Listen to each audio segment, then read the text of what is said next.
Hey everybody, Polly here, and today's video is on the practice of truthfulness. In the yoga philosophy, the second yama, or the second observance, is called Satya, S-A-T-Y-A, and it is literally translated as truthfulness. So we ask ourselves, what does this practice require of us? What does this practice ask us to do? And the obvious answer would be, well, yes, we probably shouldn't knowingly, intentionally lie to someone else or to our own selves. But that's a very superficial answer, and the practice is much deeper, much more profound than that. So I have a wonderful practice in this regard that I would encourage you to do, because it helps us line up our inner self with our outer world. So what I'd like you to do is, when you have some time to meditate or are able to spend a little time for reflection, I'd like you to sit down, close your eyes, do a little deep breathing, and allow the mind to settle and soften. When you feel settled and grounded, then I'd like you to think about all of the external circumstances in your life. Okay? The house you live in, the car you drive, the clothes you wear, the friends you keep, the job you have, the organizations you give your time and energy and money to. And I want you to ask yourself, are all of those external circumstances of my life congruent with what I hold to have value internally, deep in my heart of hearts? And for most of us, there's a disconnect. There are some things that we do that really are not motivated by a real sense of truthfulness internally. And it's important for us to look at that and to know that and to admit that. Say, for instance, you love to sing. Singing makes your heart sing, yet you just can't find the time to do it. You just don't do it. You can't find the time to get involved with a choir.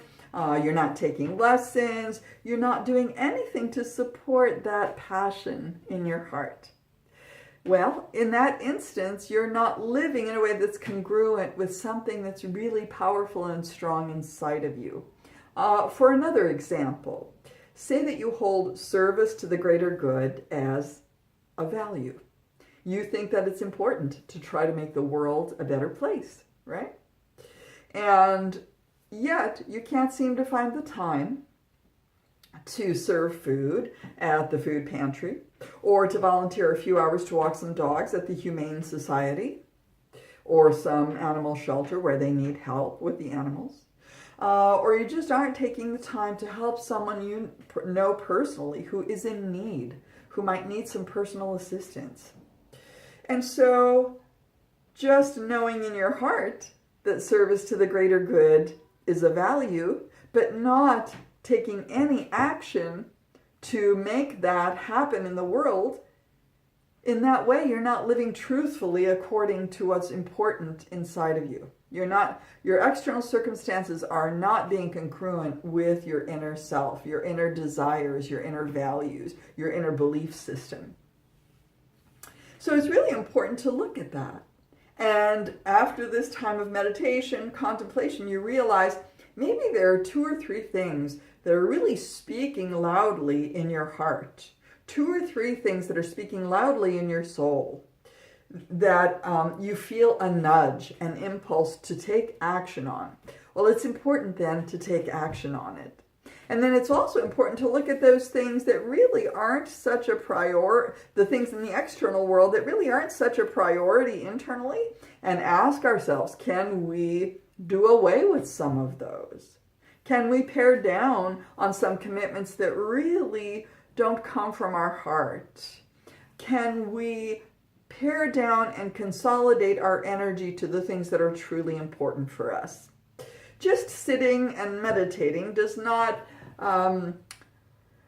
bring your spirituality into the world. The Buddha encouraged every single one of us to become a spiritual activist, to meditate on loving kindness, compassion, generosity, and then to go out into the world and demonstrate it and take actions to support that.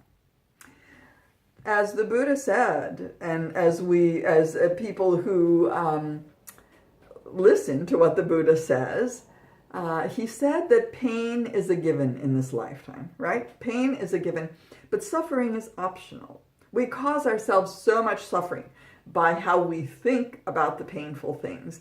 We cause ourselves suffering by wishing that things are other than they are, instead of accepting and surrendering to what is and going from there.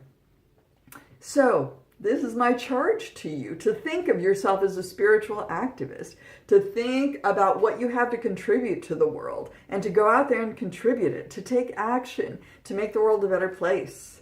That was really an important idea that the Buddha taught in his lifetime.